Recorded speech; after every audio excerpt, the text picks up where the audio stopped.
एक मिस्त्री को बुलाया मस्जिद बनाने के लिए, कहा इस तरह की बनाना मेरा दिल खुश हो जाए। मामार ने, मिस्त्री ने मस्जिद बनाई।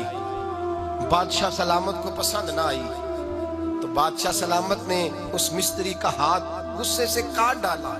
पूछ कोई नहीं ना सकता। वो सीधा काजी की अदालत में कटा हुआ हाथ लेके गया और काजी के दरवाजे पे जाके कहने लगा, मैं पूछ सकता हूँ आप किसका कलमा पढ़ते हैं? पूछ सकता हूँ? तो काजी कहते मेरी कुर्सी भी कांपने लगी और जिस कमरे में बैठा था वो कमरा भी कांपने लगा। मैंने कहा सवाली तो बात का कहानी, पहले बताओ कलमा किसका पढ़ते हो? तो काजी कहते मेरी आंखें बरस पड़ी। मैंने कहा मैं उसके कलमा पढ़ता हूँ जो दुनिया में भी मेरा वारिस है, कयामत में भी वही मेरा वाली बनेगा। जो दुनिया और आखिरत में मेरा वाली है, मैं मुस्तफा का कलमा पढ़ता हूँ। तो कहने लगे हाँ, इसलिए तुझसे ये बात कहलवाई है कि कहीं तू बादशाह का तो कलमा नहीं पढ़ता माज़अल्लाह। तू काजी अदालत में बैठा है कुर्सी पे, उसका कलमा तो नहीं पढ़ता? कहा नहीं, मैं मुस्तफा का। फिर देख मेरा हाथ कट गया है। अब तू बता कि तू बादशाह समझ के माफ करेगा या रसूलुल्लाह का दीन समझ के नाफज करेगा? डॉक्टर इकबाल कहते हैं वो काजी ने हुक्म जारी किया कि फौरन बादशाह को बुलाया जाए। हिंदुस्तान का फरमा रवा पैगाम गया तो कांपता हुआ आया। काजी ने सामने खड़ा किया, एक तरफ बादशाह और एक तरफ वो मामूली मामार मिस्त्री काम करने वाला। तो काजी गरजदार आवाज में कहने लगे, बादशाह तू बता, इसका खून सुर्ख है तो तेरा सुर्ख नहीं?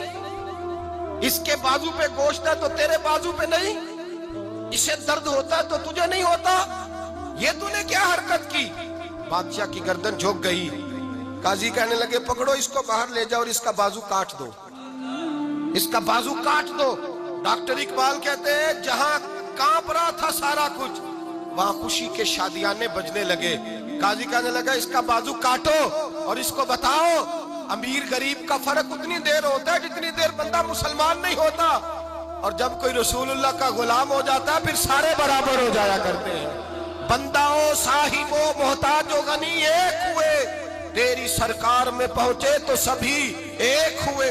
तेरी सरकार में पहुंचे तो सभी एक हुए। और अपनी मिल्लत पर कयास अक़वाम मगरिब से न कर, खास है तरकीब में कौमे रसूले हाशमी। ले जाओ काटो इसका बाजू।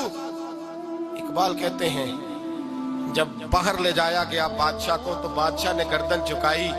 वो मिस्त्री कहने लगा तूने गर्दन क्यों झुका दी है, अब क्या हुआ?